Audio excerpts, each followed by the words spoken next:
Hello everyone, this is महिमा ma'am. बेटा आज हम 12th क्लास का चैप्टर नंबर 6 डिस्कस करने वाले हैं, hello alkenes and hello Areen. तो चैप्टर शुरू करने से पहले तो हमें चैप्टर का मतलब ही पता होना चाहिए कि नाम का मतलब क्या है। हेलो एल्कीन्स क्या होते हैं? देखो, हेलो मीन्स होता है बेटा हैलोजन। हैलोजन ग्रुप मतलब फ्लोरीन, क्लोरीन, ब्रोमीन, आयोडीन। ठीक है, ग्रुप नंबर 17 के जो एलिमेंट्स होते हैं वो आते हैं हैलोजन ग्रुप में। ठीक है, हेलो मतलब हो गया हैलोजन। और एल्केन्स क्या होते हैं? आपने छोटी क्लासेस में पढ़ा है CnH2n+2। एल्केन्स हाइड्रोकार्बन होते हैं जो कार्बन और हाइड्रोजन के बने होते हैं। n नंबर ऑफ कार्बन में H2n+2 number of hydrogen atom होंगे। ठीक है, तो अगर किसी एल्केन में से कोई भी एल्केन हमने लिया है, उसमें से हम एक हाइड्रोजन को रिप्लेस कर दें और उसकी जगह पे हैलोजन को बॉन्डेड करवा दें तो फॉर्मेशन होगा हेलो एल्केन का। ठीक है, तो एल्केन प्लस हेलोजन, एक हाइड्रोजन को रिप्लेस करके हेलोजन खुद उसके प्लेस पे चला जाएगा और किसका फॉर्मेशन करेगा? हेलो एल्केन का। ठीक है, अब मैंने यहाँ पे लिखा है वो sp3 hybridized carbon. sp3 hybridized carbon का क्या मतलब होता है? देखो, जिसका भी हाइब्रिडाइजेशन sp3 होता है मतलब उसने कितने सिग्मा बॉन्ड बना रखे होते हैं? 4।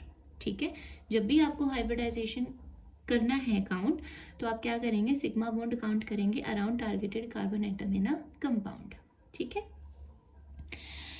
हेलो अरीन। हेलो अरीन कैसे बनेगा बेटा? देखो, हेलो मीन्स तो हेलोजन ही होगा। ठीक है, अरीन्स मीन्स क्या होता है? एरोमेटिक। एरोमेटिक कंपाउंड होता है जिसमें एरोमेटिक रिंग प्रेजेंट होती है, जैसे कि बेंजीन रिंग है। ठीक है, तो एरोमेटिक रिंग जिसमें प्रेजेंट होती है वो एरोमेटिक कंपाउंड्स होते हैं। उसमें से अगर हम हाइड्रोजन को रिप्लेस करा के और हैलोजन को बॉन्डेड करवाते हैं तो they will form hello Areen. ठीक है, तो हेलो एल्कीन और हेलो अरीन क्लियर है। हाइब्रिडाइजेशन के मैंने कहा कि आपको क्या काउंट करने होते हैं? सिग्मा बॉन्ड काउंट करने होते हैं। जैसे अगर मैं आपसे पूछती हूँ कि CH4 का हाइब्रिडाइजेशन क्या होगा? CH4 का हाइब्रिडाइजेशन क्या होगा बेटा? कार्बन ने 4 सिग्मा बॉन्ड बना रखे हैं, हाइड्रोजन हाइड्रोजन हाइड्रोजन, तो 1 2 3 4 4 सिग्मा बॉन्ड है, तो इसका हाइब्रिडाइजेशन हो जाएगा sp3। ठीक है, इसका हाइब्रिडाइजेशन हो जाएगा sp3। नाउ बेटा हम बिल्कुल NCERT फॉलो कर रहे हैं। अब आपका नेक्स्ट टॉपिक है compound containing sp3 carbon x bond. X क्या होगा यहाँ पे? क्लोरीन भी हो सकता है, फ्लोरीन भी हो सकता है, ब्रोमीन भी हो सकता है और आयोडीन भी हो सकता है। देखो, सबसे इसमें 3 कैटेगरी आती है। पहला आता है अल्काइल हैलाइड और हेलो एल्कीन्स। ठीक है, अब ये 3 कैटेगरी 3 टाइप के हो सकते हैं बेटा, प्राइमरी, सेकेंडरी और टर्शरी। देखो, प्राइमरी क्या होंगे? प्राइमरी हेलो एल्केन्स वो होंगे बेटा कि हैलोजन जिस कार्बन से बॉन्डेड है, ध्यान से सुनो, हैलोजन जिस कार्बन से बॉन्डेड है वो सिर्फ एक और कार्बन से बॉन्डेड है। देखो, इधर हाइड्रोजन से बॉन्डेड है, यहाँ भी हाइड्रोजन से बॉन्डेड है, तो ये क्या होगा? 1 डिग्री। अगर जनरली मैं कार्बन के लिए पूछूं आपसे कि 1 डिग्री कार्बन आप मुझे बताओ कैसे होगा, तो आप यही बोलेंगे कि मैम अगर 1 डिग्री कार्बन के बारे में आप पूछ रहे हो तो वो एक और कार्बन से कनेक्टेड होगा। अब क्योंकि हम यहाँ पे किसके बारे में पढ़ रहे हैं? हेलो एल्केन के बारे में पढ़ रहे हैं, तो हमें हैलोजन का बताना है। देखो, हैलोजन 1 डिग्री हेलो एल्केन कौन सा होगा? कि वो हैलोजन ग्रुप जिस कार्बन से कनेक्टेड है वो 1 डिग्री होना चाहिए। और 1 डिग्री का क्या मतलब है? कि ये कार्बन एक और कार्बन से बॉन्डेड होना चाहिए बस। अगर 2 कार्बन से बॉन्डेड हो जाएगा तो ये कार्बन कैसा हो जाएगा? 2 डिग्री। और फिर इस 2 डिग्री कार्बन से जो हैलोजन कनेक्टेड है, हैलोजन बॉन्डेड है, वो कैसा कंपाउंड बनाएगा बेटा? 2 डिग्री हेलो एल्केन। ठीक है, टर्शरी हेलो एल्केन क्या होगा? Halogen atom connected to 3 degree carbon. 3 degree carbon मतलब वो कार्बन 3 और कार्बन से बॉन्डेड है। तो ये देखो, एक कार्बन इस कार्बन से हैलोजन बॉन्डेड है और यही कार्बन 3 कार्बन से बॉन्डेड है। टर्शरी का मतलब समझ आ गया? टर्शरी मतलब होता है कि वो कार्बन 3 और कार्बन से बॉन्डेड है। सेकेंडरी मतलब कि वही कार्बन 2 कार्बन से बॉन्डेड है। और 1 डिग्री मतलब वो कार्बन एक और कार्बन से बॉन्डेड है। तो 1 डिग्री, 2 डिग्री एंड 3 डिग्री। और अगर मैं यहीं पे 4 डिग्री की बात कर लूँ तो 4 डिग्री कार्बन कौन सा होता है बेटा? 4 डिग्री कार्बन होता है कार्बन और ये 4 और कार्बन से बॉन्डेड है।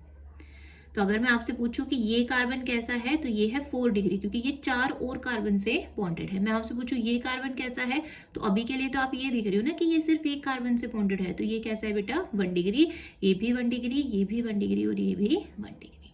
ठीक है। तो sp3 कार्बन एक्स बॉन्ड में सबसे पहली कैटेगरी है आपकी अल्काइल हैलाइड और हेलोएल्केन, जिसमें ये 3 तरीके के होते हैं, 1 डिग्री, 2 डिग्री और 3 degree. 1 degree, 2 degree, 3 degree haloalkane बताने के लिए आपको ये देखना है कि हैलोजन जिस कार्बन से कनेक्टेड है वो और कितने कार्बन से कनेक्टेड है। सेकेंड टाइप का होता है बेटा अलाइलिक हैलाइड। अलाइलिक हैलाइड कौन से होते हैं? Halogen atom is bonded to sp3 hybridized carbon atom next to carbon carbon double bond. Allylic halide कौन से होंगे बेटा? अलाइल ग्रुप ये होता है, this is allyl group, C double bond carbon और फिर एक और कार्बन सिग्मा, इसका कार्बन डबल बॉन्ड कार्बन और फिर उन्होंने एक सिग्मा, इस कार्बन ने सिग्मा बॉन्ड बनाया हुआ है एक कार्बन से और फिर इस कार्बन से हैलोजन ग्रुप जुड़ा हुआ है। ठीक है, ये होगा अलाइलिक हैलाइड। ऐसे ही बेंजाइलिक हैलाइड कौन सा होगा बेटा? बेंजाइलिक हैलाइड, इस वाले ग्रुप को हम बोलते हैं बेंजाइल ग्रुप, बेंजीन के ऊपर CH2, और इस बेंजाइल ग्रुप से अगर हैलोजन ग्रुप जुड़ा हुआ है तो उसको हम बोलेंगे benzylic halide. Halogen atom bonded to sp3 hybridized carbon atom next to an aromatic ring, मतलब sp3 हाइब्रिडाइज्ड कार्बन एटम से हैलोजन जुड़ा हुआ है और उससे आगे क्या लगी हुई है बेटा? Aromatic ring. क्लियर है? ये होता है बेंजाइलिक हैलाइड। अब ये थे क्लासिफिकेशन बेटा sp3 कार्बन एक्स बॉन्ड जिसमें है, मतलब हैलोजन जिस कार्बन से बॉन्डेड है उस कार्बन का हाइब्रिडाइजेशन क्या है? sp3। अब नेक्स्ट टाइप के हैं बच्चे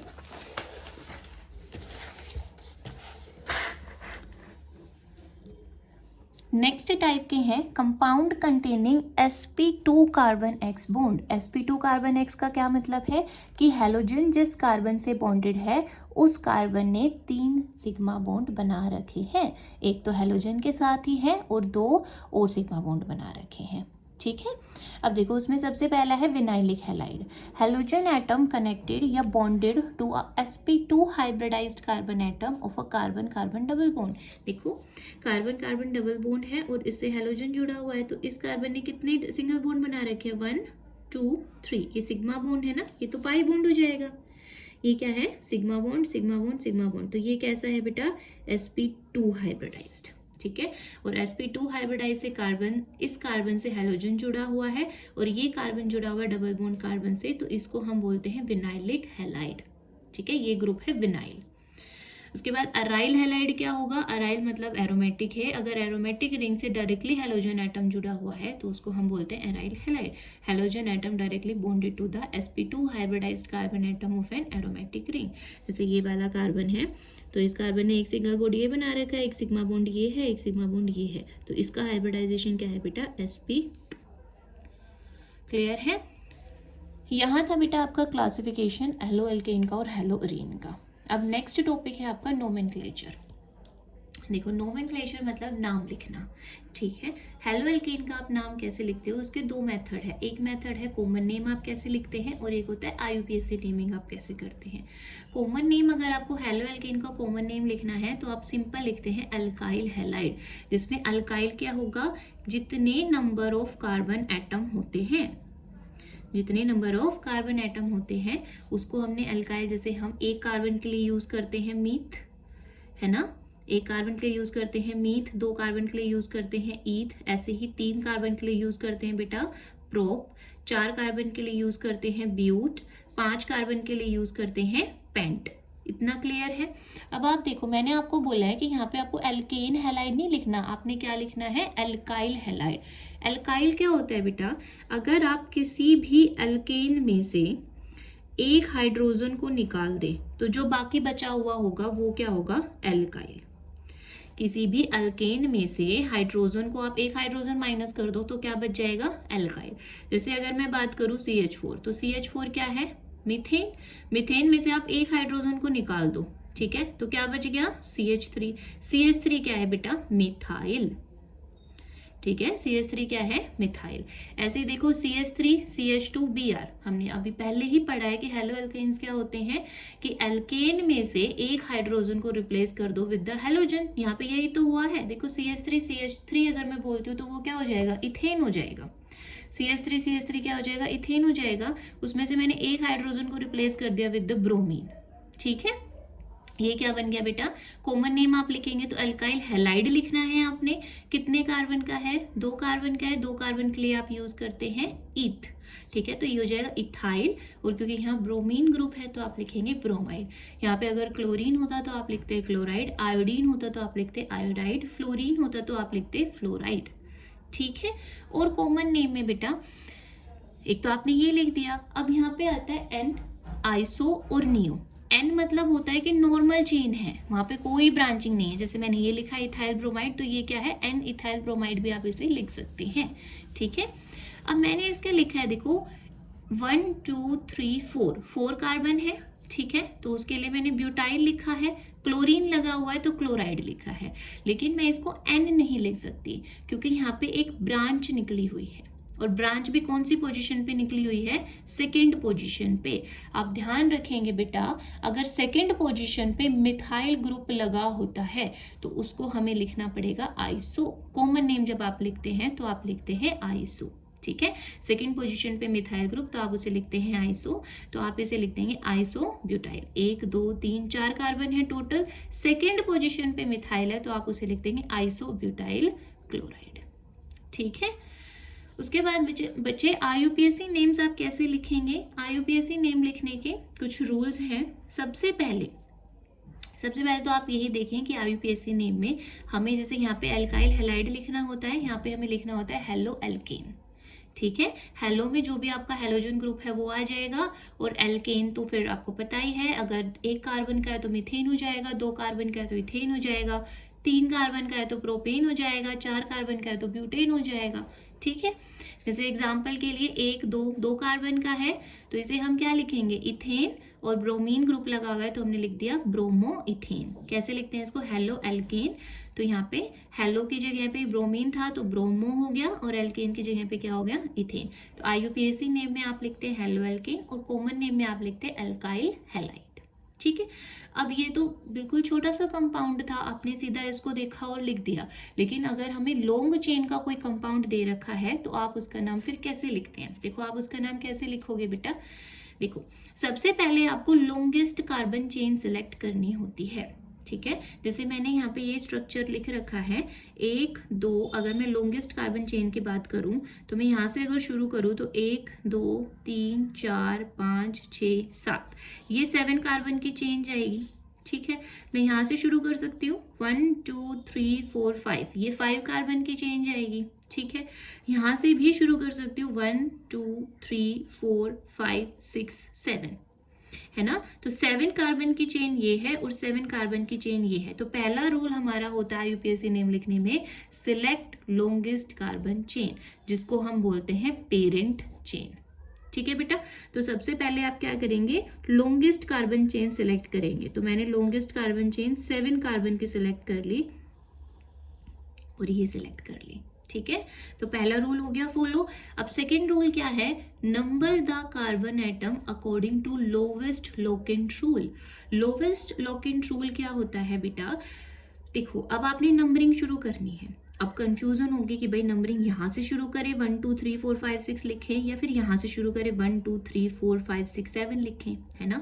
तो लोवेस्ट लोकेंट रूल कहता है कि मतलब जैसे यहाँ पे आप 1 2 3 4 5 6 7, तो ये 3rd नंबर पे आया और 5th नंबर पे आया।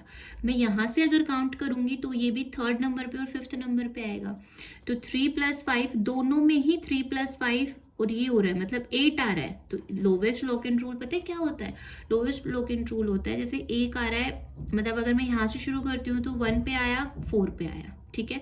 अगर मैंने यहाँ से शुरू करा तो 1 पे आया और 2 पे आया। तो आप ऐड करके देखते हैं, जैसे 1 2 को आप ऐड करेंगे तो 3 आएगा, 1 4 को आप ऐड करेंगे तो 5 आएगा। तो आपको 3 वाली नंबरिंग फॉलो करनी होती है, ठीक है। लेकिन यहाँ पे तो 8 ही आ रहा है दोनों में, ठीक है। तो ये वाला रूल तो हमारा यूज होगा नहीं इसमें। नेक्स्ट रूल पे जाओ, इफ 2 और more than 2 substituents then name alphabetically, ठीक है। अगर 2 या 2 से ज्यादा सब्स्टिट्यूएंट्स प्रेजेंट होते हैं तो आपको अल्फाबेटिकली नाम लिखना होता है, ठीक है। पर नाम तो अभी हम लिख नहीं रहे, ठीक है, अभी तो हम नंबरिंग कर रहे हैं। अब हमें ये देखना है कि मैं नंबरिंग यहाँ से शुरू करूँ या फिर यहाँ से शुरू करूँ, ठीक है। नेक्स्ट रूल पढ़ो, if two different substituents are present at equivalent position, देखो बेटा यहाँ से जाओगे तभी भी थर्ड नंबर पे आ रहा है इथाइल, यहाँ से आओगे तभी भी थर्ड नंबर पे आ रहा है ब्रोमीन, तो ये तो बहुत कंफ्यूजिंग है भाई, यहाँ से आए या यहाँ से आए, ठीक है। तो ये रूल आपको बताएगा कहाँ से आना है।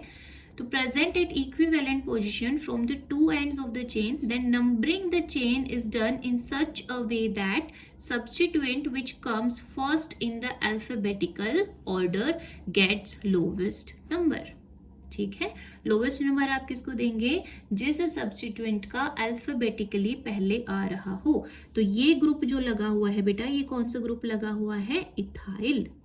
कौन सा ग्रुप है, इथाइल। और ये जो ग्रुप लगा हुआ है ये कौन सा है बेटा, ब्रोमो, है ना। अब देखो ई पहले आता है या बी पहले आता है, बी पहले आता है, ठीक है। तो आप नंबरिंग कहाँ से शुरू करेंगे, यहाँ से 1 2 3 4 5 6 7, ठीक है। हमें कैसे लिखना है आईयूपीएसी नेमिंग, हेलो एल्केन, तो सबसे पहले हम इसका सब्स्टिट्यूएंट का लिखेंगे। देखो कोई भी आप आईयूपीएसी नेमिंग लिखते हैं ना बेटा, तो उसका सबसे पहले रूल ये होता है कि आपने क्या लिखना होता है, सबसे पहले आपने लिखने होते हैं प्रीफिक्स,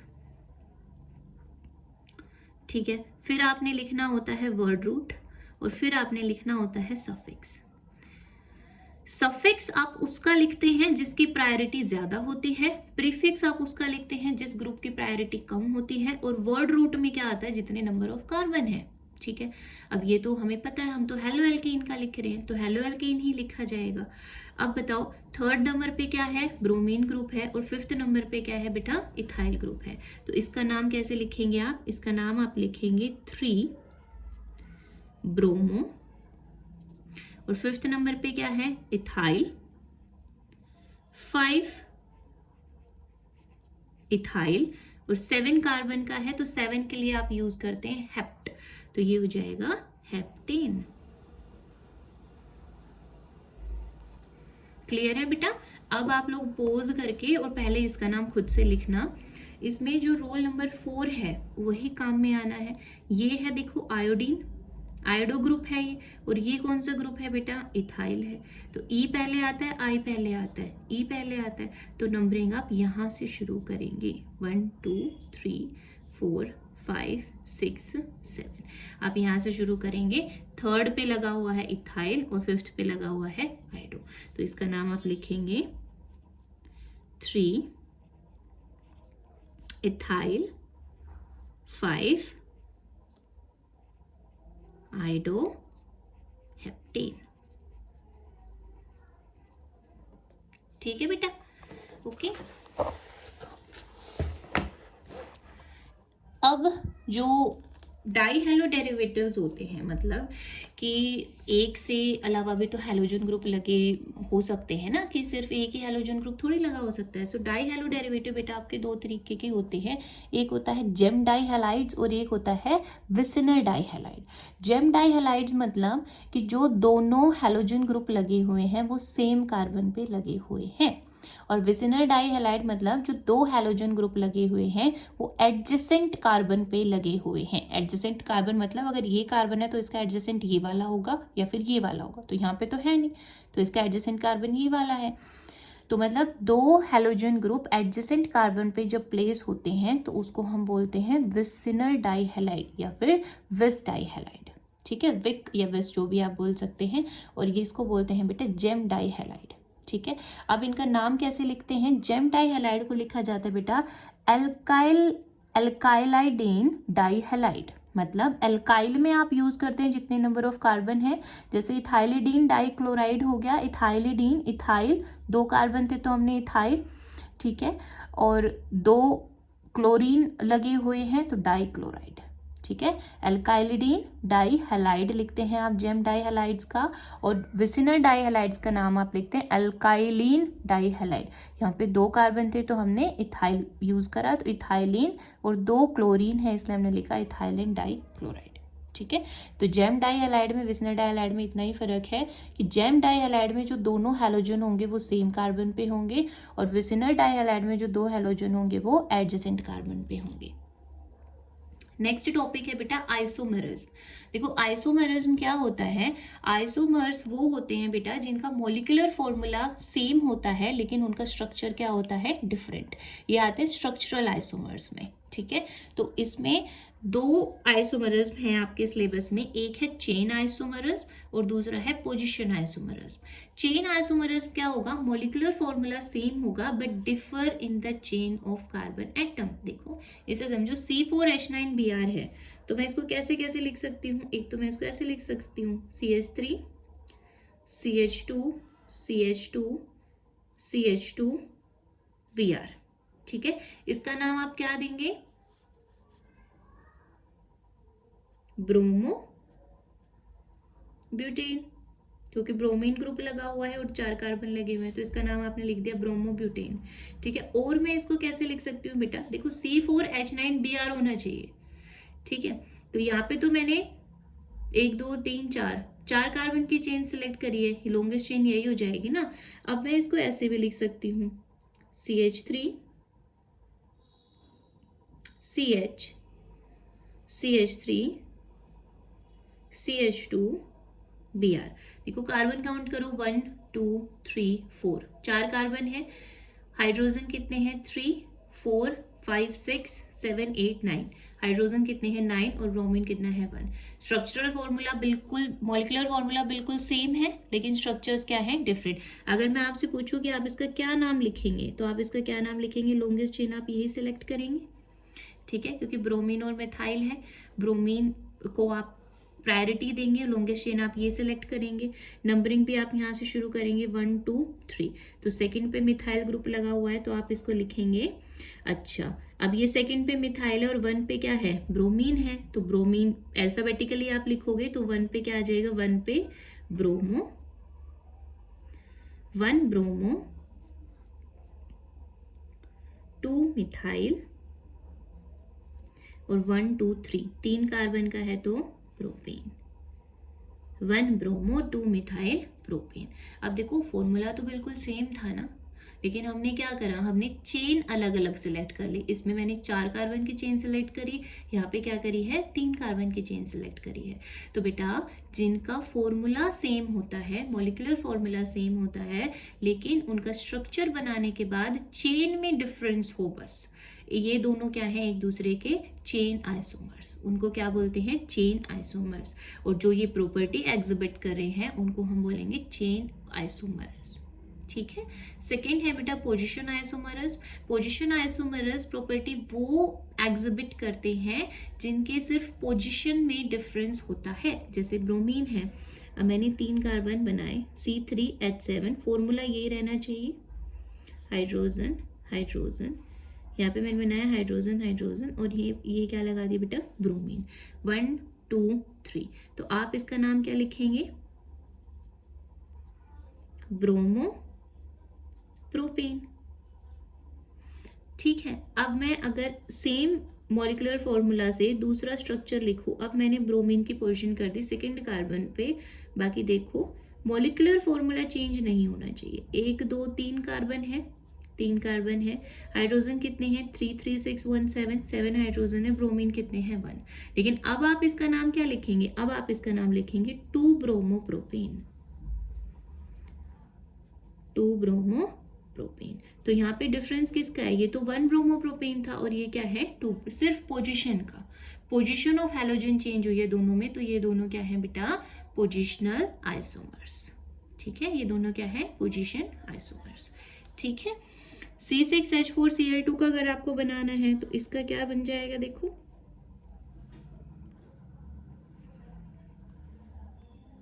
2 क्लोरीन 1 हाइड्रोजन, C6H6 होता है ना बेंजीन का फॉर्मूला, उसके 1 हाइड्रोजन को रिप्लेस करके मैंने क्लोरीन लगा दी, 1 क्लोरीन यहाँ लगा दी, तो ये 1 और 2 पोजीशन पे है। अब मैं इसको ऐसे भी तो बना सकती हूँ, अगर मैं क्लोरीन को यहाँ लगा दूँ और 1 क्लोरीन यहाँ लगा दूँ तो ये क्या हो जाएगी, 1 2 3 1 3 पोजीशन, 1 क्लोरीन यहाँ और 1 क्लोरीन यहाँ तो 1 4 पोजीशन हो जाएगी, ठीक है। तो ये भी क्या हो जाएंगे, पोजीशन आइसोमरस, पोजिशनल आइसोमरस प्रॉपर्टी एग्जिबिट करेंगे ये, और ये दोनों क्या कहलाएंगे, पोजीशन आइसोमर्स, क्लियर है बेटा? इसके बाद एक एग्जाम्पल, एक दो एग्जाम्पल कर लेते हैं। जैसे आपके एनसीईआरटी में ही एक एग्जाम्पल दिया हुआ है, आपको लिखना है, ये क्वेश्चन है,